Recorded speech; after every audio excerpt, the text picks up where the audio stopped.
24 मार्च को प्रधानमंत्री ने राष्ट्र को संबोधित करते हुए अचानक देश में 25 मार्च से 21 दिन की पूर्णबंदी लगाने का ऐलान कर दिया।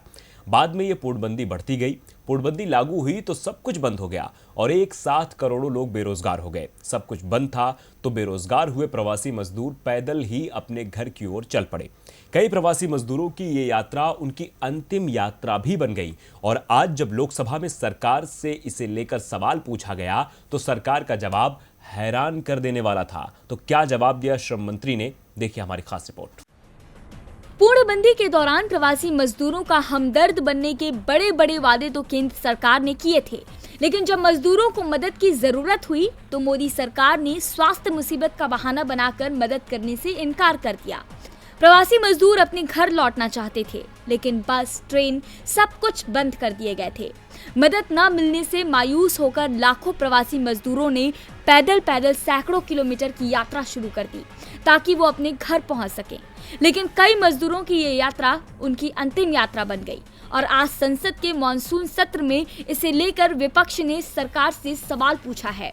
बदली परिस्थिति में सवाल लिखित में पूछा गया और उसका जवाब भी उसी तरह से दिया गया।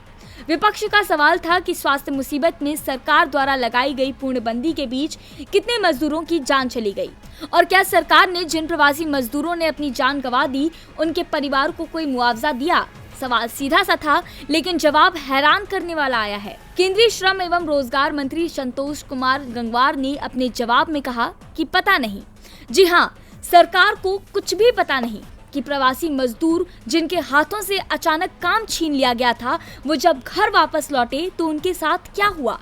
सरकार के पास इसकी कोई जानकारी नहीं है। सरकार के पास ऐसा कोई डेटा नहीं है जो ये बता पाए कि कितने प्रवासी मजदूरों की जान इस दौरान चली गई। जाहिर सी बात है कि जब सरकार के पास कोई डेटा ही नहीं है तो फिर मुआवजे की बात तो उठानी ही नहीं चाहिए, इसलिए मुआवजा भी नहीं दिया गया।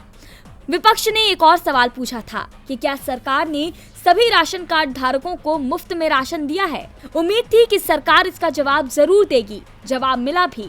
श्रम मंत्री ने कहा कि राशन के मसले पर मंत्रालय की ओर से राज्यवार आंकड़े हमारे पास अभी है ही नहीं, लेकिन सरकार 80 करोड़ लोगों को 5 किलो अतिरिक्त चावल या गेहूं, 1 किलो दाल नवंबर तक जरूर उपलब्ध कराएगी। लेकिन ये किसे मिलेगा, इसका डाटा कौन रखेगा, इस पर सवाल जरूर उठेगा। JB लाइव की रिपोर्ट।